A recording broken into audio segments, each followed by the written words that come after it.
ସମସ୍ତଙ୍କୁ ନମସ୍କାର। ଗୋଟିଏ କଥା ଆପଣମାନଙ୍କୁ କହିବି, ଆଜି ଅନେକ ଲୋକ ଶିକ୍ଷକକୁ ନେଇକି ଅନେକ କଥା କହୁଛନ୍ତି। ଠିକ୍ ଅଛି ଆଜ୍ଞା, ଯାଉ କିଏ ଭୁଲ କରୁଛି ତାକୁ ଦଣ୍ଡ ମିଳିବା ନିହାତି ଜରୁରୀ। ଆଉ ଗୋଟିଏ କଥା ମନେ ରଖିବେ ଆଜ୍ଞା, ଯେତେବେଳେ ମୁଁ ନିଜେ ଶିକ୍ଷକତା ଆରମ୍ଭ କରିଥିଲି, ସେତେବେଳେ ଆମେ 3500 ଟଙ୍କା ଦରମା ପାଉଥିଲୁ। ଆଉ ସେତେବେଳେ ସାଧାରଣ ଲେବରମାନଙ୍କର ବା ଯେଉଁମାନେ ଡେଲି ମଜୁରିଆମାନଙ୍କର ଡେଲି 200 ଟଙ୍କା ଥିଲା। ସେତେବେଳେ ଆମର 116-117 ଟଙ୍କା ପଡ଼ିଛି। ଆପଣ ଚିନ୍ତା କରନ୍ତୁ, ଜଣେ ପାଠଶାଠ ପଢ଼ିକି ଶିକ୍ଷକତା କରିବ ତ ଗୋଟେ ସାଧାରଣ କର୍ମଚାରୀ ଯେଉଁମାନେ ଅନଟ୍ରେଣ୍ଡ ତାଙ୍କଠୁ କମ୍ ପାଇବ। ଏଇଟା ଆପଣମାନେ କେବେ ଚିନ୍ତା ବି କରିନାହାନ୍ତି ଯେଉଁମାନେ କହୁଛନ୍ତି। ଆଉ ସିଧା କଥା କହିବାକୁ ଗଲେ ଏଜୁକେସନ୍ ମାନେ ତ ପ୍ରାୟ ଜାଣିନଥିବେ, କାରଣ ନିଜେ ପଢ଼ିବା ଆଉ ସେଇ ପାଠଟାକୁ ଅନ୍ୟକୁ ବୁଝେଇବା ଏତେ ସହଜ ନୁହେଁ। ଆଉ ସିଧା କଥା କହିବାକୁ ଗଲେ ଦେଖନ୍ତୁ, ଆଜି ମଲ୍ଟି କ୍ଲାସ୍ ହେଇଗଲାଣି ଧୀରେ ଧୀରେ। ଏଇ ଯେଉଁ ଆପଣମାନେ ଟିଚରଙ୍କ ଉପରେ ଅନେକ ବକ୍ତବ୍ୟ ଦେଉଛନ୍ତି, ଯାହାକି ସୋସିଆଲ ମିଡ଼ିଆରେ କହି ବୁଲୁଛି, ଯାହାଫଳରେ ଏଜୁକେସନ୍ ସିଷ୍ଟମ୍ ଚେଞ୍ଜ ହେଇଯାଉଛି। ଆଉ ସରକାର ସେୟା ହିଁ ବୁଝିବ, ଯେହେତୁ ଆମର ଗଣତନ୍ତ୍ର ଶାସନ, ଯାହା ଲୋକମାନେ କହିବେ। ତେଣୁ ଆଜି ସବୁଠୁ ବଡ଼ ଜିନିଷ ତ ଆଜି ଶୃଙ୍ଖଳା ହଟିଯାଇଛି ଏଥିପାଇଁ ଯେ ସ୍କୁଲ ଦଣ୍ଡମୁକ୍ତ ହେଇଯାଇଛି। ଏଇଟା କେଉଁମାନେ କରିଛନ୍ତି? ଟିଚରମାନେ କରିନାହାନ୍ତି, ସେଇ ସାଧାରଣ ଲୋକମାନେ କରିଛନ୍ତି ବା ଗାର୍ଡ଼ିଆନ୍ ମାନେ କରିଛନ୍ତି। ତେଣୁ ସମସ୍ତେ ବିଚାର କରିବା କଥା ଯେ ମୁଁ ଆଜି ଅଛି କାଲି ନଥିବି, କିନ୍ତୁ ଯଦି ଏଜୁକେସନ୍ ସିଷ୍ଟମ୍ ଚେଞ୍ଜ ହେଇଯିବ ତ ସାଧାରଣ ଅନଟ୍ରେଣ୍ଡ ଲୋକଙ୍କଠୁ କମ୍ ଦରମା ପାଇବ। ତ ଆଜ୍ଞା ସିଏ ଆପଣଙ୍କ ପିଲାଙ୍କୁ କ'ଣ ପାଠ ପଢ଼ାଇବ? ସିଧା କଥା, ତା ଗୁଜୁରାଣ ମେଣ୍ଟାଇ ପାଇବା ପାଇଁ ବହୁତ କଷ୍ଟକର। କାରଣ ସତ କଥା କହିବାକୁ ଗଲେ ମୁଁ ଶିକ୍ଷକତା କରୁଥିବା ବେଳେ ମୋ ଘରୁ ଚାଉଳ ପଇସା ଆଣିକି ଚଳୁଥିଲି। ଏ କଥା ଆପଣ ବିଚାର କରିନାହାନ୍ତି। ଆପଣ ସବୁବେଳେ ଚଲେଇଛନ୍ତି 30,000-50,000। ସେ କେତେ ବର୍ଷ ଶିକ୍ଷକତା କଲା ପରେ ଏ ଜାଗାରେ ପହଞ୍ଚିବ ଆପଣ ବିଚାର କରିବେ।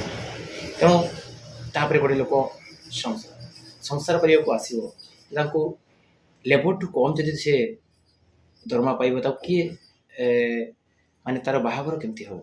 ଯିଏ ବି ହେଉ, ଝିଅକୁ ପୁଅ।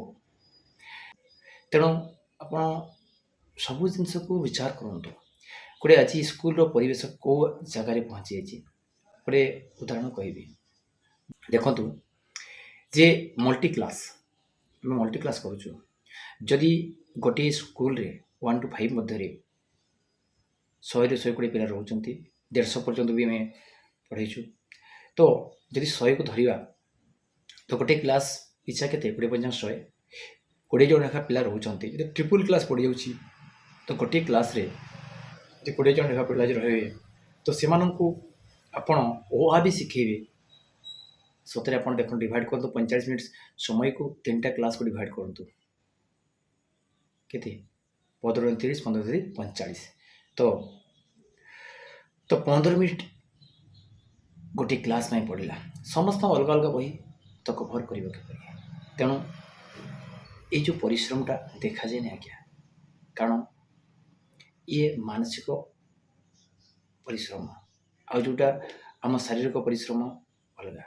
ତେଣୁ ଆପଣମାନେ ବିଚାର କରନ୍ତୁ। ଯେଉଁମାନେ ବି ସୋସିଆଲ ମିଡ଼ିଆରେ କହୁଛନ୍ତି ଆଜି ଆପଣ ପାଇନାହାନ୍ତି, କାଲି ଆପଣଙ୍କ ଛୁଆ ବି ଏଇ ଶିକ୍ଷକତା କରିବ। ତେଣୁ ସିଷ୍ଟମ୍ଟାକୁ ପରିବର୍ତ୍ତନ କରିବାକୁ ଚେଷ୍ଟା କରନ୍ତୁ ନାହିଁ।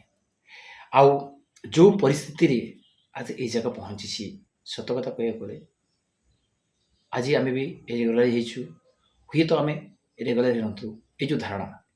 ତେଣୁ ଶିକ୍ଷକମାନେ ଭାବିଲେ ଯେ କେବଳ ଏଇ ଗୋଟେ ମାଧ୍ୟମ, ତାଙ୍କୁ ଧାରଣା ମାଧ୍ୟମରେ ହିଁ ସରକାରଙ୍କୁ ପରିବର୍ତ୍ତନ କରିହେବ ବା ଆମର ଦୁଃଖକୁ ଜଣାଇ ହେବ। ସତ କଥା କହିବାକୁ ଯେମିତି ଏକତରଫା ଶାସନ ବା କୀର୍ତ୍ତଦାସ ଭଳିଆ ଗୁରୁଙ୍କୁ ଦରମା ଦିଆଯାଉଥିଲା। ଯେଉଁଟାକି ଆପଣ ବିଚାର କରନ୍ତୁ, ଯଦି ଜଣେ ପାଠଶାଠ ପଢ଼ିକି ଭଲ ପାଠ ପଢ଼ିକି ତ ଅନେକ ବାଧାବିଘ୍ନ ସାମ୍ନା କରିକି ଯଦି ଦୀର୍ଘ 15 ବର୍ଷ ପାଠ ପଢ଼ିଲା ପରେ ଜଣେ ଶିକ୍ଷକତା କରିବ ଆଉ ସେ 3500 ଟଙ୍କା ଦରମା ପାଇବ, ଚିନ୍ତା। ତ ଏଇ ପରିସ୍ଥିତି ଆମେ ଦେଖିଛୁ। ତେଣୁ ଏ କଥା ଯେଉଁମାନେ ବୁଦ୍ଧିଜୀବୀମାନେ ଦେଖୁଛନ୍ତି ଆଉ ଯେଉଁମାନେ ସୋସିଆଲ ମିଡ଼ିଆରେ କହୁଛନ୍ତି ଥରେ ବିଚାର କରନ୍ତୁ। ଯଦି ଶିକ୍ଷକତା ଏତେ ସହଜ ହୋଇଥାନ୍ତା ତାହେଲେ ଆପଣମାନେ ସବୁ ଏବେ ଉଚ୍ଚ ଶିକ୍ଷିତ ହେଇଥିବେ ଯେଉଁମାନେ ଦେଖୁଛନ୍ତି। ତ ଆପଣମାନେ ଭଲସେ ଚିନ୍ତା କରନ୍ତୁ। ସୋସିଆଲ ମିଡ଼ିଆରେ କହୁଛନ୍ତି ସାମ୍ନାକୁ ଆସିକି କହିପାରିବେ ତ? ଶୃଙ୍ଖଳିତ ଭାବରେ କହିବା ବହୁତ ଲୋକଙ୍କ ପାଖରେ ସମ୍ଭବ ନୁହେଁ। ତେଣୁ ଆମେ ଶୃଙ୍ଖଳିତ ଶିକ୍ଷା ଦେଉଛୁ ଆଜ୍ଞା, ଏଇଟା ସାଧାରଣ ନୁହେଁ। ତେଣୁ ସେଇ ଭିତରେ ଯେଉଁ ଶିକ୍ଷକମାନେ ଭୁଲ କରୁଛନ୍ତି ତାଙ୍କ ପାଇଁ ଦଣ୍ଡ ବିଧାନ, କିନ୍ତୁ ସବୁ ଶିକ୍ଷକଙ୍କୁ କହିବା ଏହା ଠିକ୍ ନୁହେଁ। କାରଣ ଯଦି ସିଷ୍ଟମଟା ଚେଞ୍ଜ ହେଉଛି ସବୁ ଶିକ୍ଷକଙ୍କ ଉପରେ ପ୍ରୋବ୍ଲେମ୍ ପଡ଼ୁଛି। ତ ଏମିତି ଅନୁଷ୍ଠାନ ବି ଅଛି ଯେଉଁଠିକି 3-3ଟା କ୍ଲାସ୍ ଏକାଥରେ ନେବାକୁ ପଡ଼ୁଛି। ତ ସେଠି କ'ଣ ହେଉଥିବ? ତାପରେ ଦେଖନ୍ତୁ, ଛୋଟ ପିଲା ଗଣ୍ଡଗୋଳ କରିବେ। ଯଦି ସିଧା କଥା କହିଲେ 2ଟା ରୁମ୍ କେମିତି ବସିଥିବେ ପିଲାମାନେ? ଆଉ ସତ କଥା କହିବାକୁ ଗଲେ ଯଦି ତାଙ୍କୁ 3ଟା ରୁମ୍କୁ ନିଆଯାଏ ତ 2ଟା ଶିକ୍ଷକ କେମିତି ବସିବେ 3ଟା ରୁମ୍ରେ? ବିଚାର କରନ୍ତୁ। ଏମିତି ଅନେକ କଥା ଅଛି ଆଜ୍ଞା, ଖାଲି କହିଦେଲେ ହେବ ନାହିଁ। କାରଣ ଏ ଶିକ୍ଷକତା ସାଧାରଣ କଥା ନୁହେଁ। ତେଣୁ ସମସ୍ତେ ବହୁତ ଜିନିଷ କହନ୍ତି, ଗୁରୁ ବ୍ରହ୍ମା ଗୁରୁ ବିଷ୍ଣୁ ଗୁରୁଦେବ ମହେଶ୍ୱର ଗୁରୁ ସାକ୍ଷାତ ପରମ ବ୍ରହ୍ମ ତସ୍ମୈ ଶ୍ରୀ ଗୁରୁ, ଗୁରୁଙ୍କୁ ନ ମଣିବା ନର ଗୁରୁ ହିଁ ସାକ୍ଷାତ ଈଶ୍ୱର। ଅନେକ ଜିନିଷ କୁହାଯାଇଛି। ତ ତେଣୁ ଆମେ ଚାହୁଁନାହୁଁ ଆମକୁ ସେଇଭଳି ସମ୍ମାନ ଦିଅନ୍ତୁ। କିନ୍ତୁ ଗୋଟେ କଥା, ଜଣେ ଖାଇ ପିଇ ବଞ୍ଚିକି ତ ଗୋଟେ ଜିନିଷ କରିପାରିବ, ଆଉ ଯେଉଁ ପାଠଟା ପଢ଼େଇବ ତା ପାଇଁ ସମୟ ତ ନିହାତି ଦରକାର ନା ନାହିଁ। ତ ଏଇଭଳିଆ ଅସୁବିଧା ଅଛି। ହେଲେ ଏ କଥା କିଏ କହୁଛନ୍ତି? କେହି କହୁନାହାନ୍ତି। କାରଣ ଆପଣ ଅନୁଷ୍ଠାନକୁ କେବେ ଦେଖୁନାହାନ୍ତି ଶିକ୍ଷକ କ'ଣ କରୁଛି, ପିଲାମାନେ କେମିତି। ତ ଯେଉଁମାନେ, ମୁଁ ସତ କଥା ଭାବୁଛି, ଯେଉଁମାନେ ସ୍କୁଲ ପିଲା ପାଖକୁ ଆସୁଛନ୍ତି ସେଇ ଗାର୍ଡ଼ିଆନ୍ ମାନେ କେବେ ଏ କଥା କହିବେ ନାହିଁ। କାରଣ ମୋ ସ୍କୁଲ କଥା ମୁଁ କହୁଛି, ଯେଉଁ ଗାର୍ଡ଼ିଆନ୍ ମାନେ ପ୍ରକୃତ ଦେଖିଛନ୍ତି, ବହୁତ ଗାର୍ଡ଼ିଆନ୍ ବି କହିଛନ୍ତି ସାର୍ ଆପଣ କେମିତି ପାଠ ପଢ଼ାଉଛନ୍ତି, ଏତେ ଯେଉଁ ପାଟି କରୁଛନ୍ତି, ପ୍ରକୃତ ଦଣ୍ଡମୁକ୍ତ। ଆଉ ଏତେ ପିଲା ଗୋଟେ ଜାଗାରେ ବସିଛନ୍ତି, ଏମାନେ କେମିତି ପାଠ ପଢ଼େଇବେ? ଆଉ ଯେଉଁଭଳି ସରକାର ବ୍ୟବସ୍ଥା କରିଛନ୍ତି ସେମାନେ ଗୀତ ନାଚରେ ପାଠ ପଢ଼ିବେ, ସମ୍ଭବ କେମିତି ଭାବେ? ସେ ଭିତରେ ଅନେକ କଥା ଅଛି, କହିଲେ ସରିବ ନାହିଁ। ଖାଦ୍ୟ, ତାଙ୍କ ଖାଇବା, ଡିସିପ୍ଲିନ୍, ଅନେକ ଜିନିଷ, ସଫାସୁତୁରା, ବହୁତ ଜିନିଷ। ଆଉ ସିଧା କଥା କହିଲେ ଗୋଟେ ପ୍ରାଇମେରୀ ଟିଚର ପିଓ କମ୍ କ୍ଲର୍କ କମ୍ ଟିଚର, ଦେଖନ୍ତୁ ଏତିକି କାମ କଲା ପରେ ଯାଇକି ଗୋଟେ ପିଲାଟା ତାର ପୂର୍ଣ୍ଣାଙ୍ଗ ଶିକ୍ଷା ପ୍ରାପ୍ତ କରିବା ପାଇଁ ଯୋଗ୍ୟ ହେବ। ତେଣୁ ଏ କାମ କେତେ ସହଜ ଆପଣମାନେ ବିଚାର କରନ୍ତୁ। ଆଉ ଏଇଭଳିଆ ପରିସ୍ଥିତିରେ ପଢ଼େଇବା କେତେ ସହଜ। ଆଉ ଯଦି ଗୋଟିଏ ଶିକ୍ଷକ, ଯଦି ସାଧାରଣ ଯେଉଁମାନେ ଡେଲି ଲେବର, ତାଙ୍କଠାରୁ କମ୍ ପଇସା ଦେବେ, ତାଙ୍କର ଖାତିର କେତେ ରହିବ? ଆଉ ସେ ଏତେ ପିଲାଙ୍କୁ ପାଠ ପଢ଼ାଇଛନ୍ତି। ତେଣୁ ମୁଁ ଆଜି ଅଛି, କାଲି ନଥିବି। ଆଉ ଯଦି ସିଷ୍ଟମ୍ ଠିକ୍ ଥିବ ନା, ଆପଣମାନଙ୍କ ପିଲାମାନେ ମଧ୍ୟ ଯେଉଁଦିନ ଏ ଶିକ୍ଷକତା କରିବେ ସେମାନେ ବି ଏଇ ସିଷ୍ଟମରେ ରହିବେ। ତେଣୁ ସିଷ୍ଟମକୁ ପରିବର୍ତ୍ତନ କରିବା ପାଇଁ ଚେଷ୍ଟା କରନ୍ତୁ ନାହିଁ। ଆଉ ଶେଷରେ ଏତିକି କହିବି, ଯଦି ଗୋଟିଏ ଫ୍ୟାକ୍ଟ୍ରି ଭୁଲ କରେ ତ ସବୁ ଫ୍ୟାକ୍ଟ୍ରି ବନ୍ଦ କରାଯାଏ ନାହିଁ। ଗୋଟିଏ ମଣିଷ ଭୁଲ କଲେ ସବୁ ମଣିଷକୁ ଦଣ୍ଡ ଦିଆଯାଏ ନାହିଁ। ଠିକ୍ ସେହିପରି ଗୋଟିଏ ଶିକ୍ଷକ ଭୁଲ କଲେ ସବୁ ଶିକ୍ଷକ ପାଇଁ ଦଣ୍ଡର ସିଷ୍ଟମ୍ ନ କରାଯାଉ। କାରଣ ସତରେ ଆମକୁ ସେତେବେଳେ ଲାଗୁଥିଲା କେତେ ବର୍ଷ, ଆଉ ମୁଁ ବି ସେତେବେଳେ ଚିନ୍ତା କରୁଥିଲି ପ୍ରକୃତିରେ ଆଜି ଯଦି ସାଧାରଣ କର୍ମଚାରୀ, ଗୋଟେ ଲେବର ଡେଲି ମଜୁରିଆଠୁ ଯଦି କମ୍ ଦରମା ପାଇବି, ଚାକିରି କରି ବାପା ମାଆଙ୍କୁ କ'ଣ ଦେବି? ସେଇଟା ପୁଣି 6 ବର୍ଷ କାଳ। ତ ତେଣୁ ଏଗୁଡ଼ିକ ପରିବର୍ତ୍ତନ ହେଇଛି ଧାରଣା ଦ୍ୱାରା। ତ ଆପଣମାନେ ଏଇଟାକୁ ବିଚାର କରନ୍ତୁ, କହିଦେଲେ ହେବନି ଆଜ୍ଞା। ତେଣୁ ବିଚାର କରନ୍ତୁ, ତାପରେ କୁହନ୍ତୁ। ଆଉ ଶେଷରେ ଆଉ ଥରେ ଦୋହରାଇବି, ନିଜେ ପଢ଼ିବା ଆଉ ଅନ୍ୟକୁ ପଢ଼େଇବା ଭିତରେ ବହୁତ ଫରକ ଅଛି।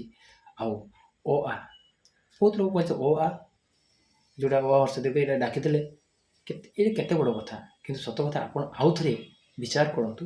ବଡ଼ ଲୋକ ବି ଯଦି 20 ଜଣ ଲୋକଙ୍କୁ ବସେଇବେ ଗୋଟେ କ୍ଲାସ୍ରେ, ଆଉ ଗୋଟେ 20 ଜଣ, ଆଉ 20 ଜଣ, ଯେ ଏମିତି ଲୋକ 3ଟା କ୍ଲାସ୍କୁ ବସେଇବେ, ବଡ଼ ଲୋକଙ୍କୁ ମଧ୍ୟ ଅ ଆ ବି ଶିଖେଇ ପାରିବେନି ଆପଣ, ଛୋଟ ପିଲା ତ କ'ଣ।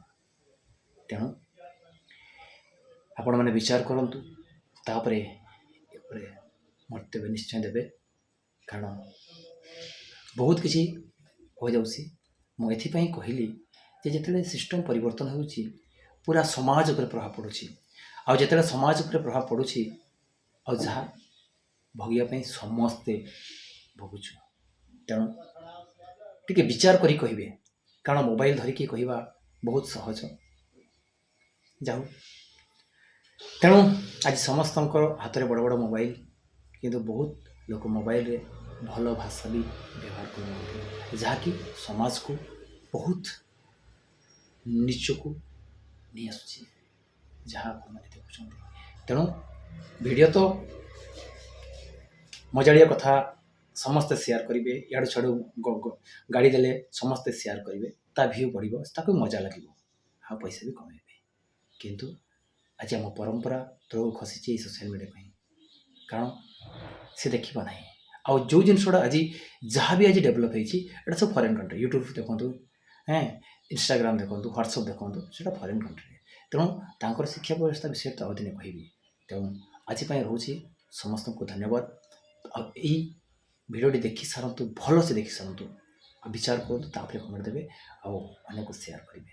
ଯଦି ସତରେ ଆପଣମାନଙ୍କ ପିଲାଙ୍କର ଭବିଷ୍ୟତ ଚାହୁଁଛନ୍ତି, ତେଣୁ ଏଜୁକେସନ୍ ସିଷ୍ଟମ୍କୁ ଭଲ କରନ୍ତୁ। ମୁଁ ଆଜି ଅଛି, ଏଇ ଯେଉଁ ଟଙ୍କା ପାଇଁ କହୁଛନ୍ତି ନା, ଆଜି ମୁଁ ଶିକ୍ଷକତା କରୁଛି, ଆଜି ମୁଁ ପାଉଛି, କାଲି ମୁଁ ନଥିବି।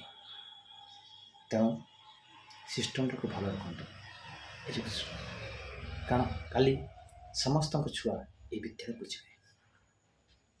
ଧନ୍ୟବାଦ।